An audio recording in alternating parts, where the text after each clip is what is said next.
Kongani ya vijana ni kituo hatamizi, kimetengenezwa maalum kwa ajili ya vijana wote wenye umri kuanzia miaka 15 na kuendelea, kwa ajili ya kukuza shughuli zao za kiuchumi, za kiufundi, kujiendeleza na kupata ujuzi mpya.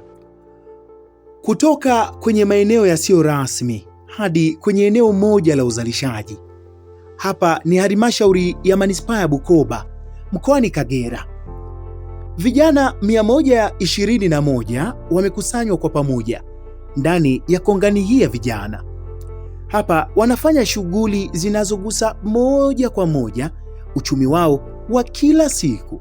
Vikundi 8 vinaendesha shughuli mbalimbali za ufundi na ujasiriamali hapa, kuanzia useremala, ufundi gereji, utengenezaji wa keki, saluni hadi kazi za aluminium, sambamba na miundombinu bora inayopatikana katika kongani hii. Shughuli zinazopatikana hapa, tuna upande wa gereji wanaojishughulisha na swala la magari, tuna upande wa useremala, jishughulisha na shughuli zote za useremala, tuna welding, tuna watu wa aluminium, tuna watu wa vifungashio, watu wa keki na saluni.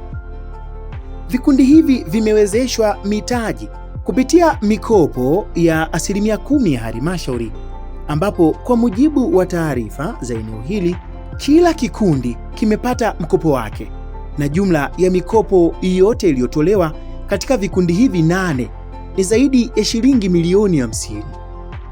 Pamoja na kunufaika na mkopo, pia tumenufaika kupata nafasi katika kongani ya vijana, ambapo tunazidi kujiendeleza na kufanya kazi zetu kama kikundi. Mkopo tuliobahatika kupata ni kwamba tumebahatika kupata mkopo wa milioni 15 ambao tunaendelea na marejesho. Umetusaidia kununua mashine za kisasa katika utengenezaji wa keki ambao ndio shughuli kuu ya kikundi. Kununua mashine za kisasa na kununua malighafi na kwenda kuongeza ujuzi zaidi. Naam, kulipia ile masomo na vitu vingine. Naam. Manufaa ni makubwa sana. Tunashukuru serikali kwa kutuweka maeneo hapa, tuko pamoja. Na kwa mfano walioko nje na sisi tulioko hapa tofauti, kwa sababu hapa kuna namna fulani tumepunguziwa unafua maisha, na pia tupo kwa pamoja. Kama unaona vikundi ni vingi, kwa mwingiliano upo. Kwa tunashukuru serikali kwa hilo. Kabla ya mkopo kuna baadhi ya vifaa ambavyo tulikuwa tunahitaji kuvinunua, ilikuwa ni changamoto kidogo kwa sababu fedha ilikuwa ni kidogo. Baada ya mkopo kuna vifaa tumenunua ambavyo vinatufanya sisi mpaka sasa tuendeleza shughuli zetu kulingana na uhalisia ulivyo katika uchumi wa sasa. Mpaka sasa hivi kidogo kiuchumi umeweza kutuinua zaidi, maana tumeweza kupata vijana. Maana sisi mafundi tuko mafundi 5, ila wanafunzi mpaka sasa hivi tumeweza kuwa na wanafunzi wako 3. Kwa hiyo kiujumla kidogo tumeweza kuinuka kiuchumi.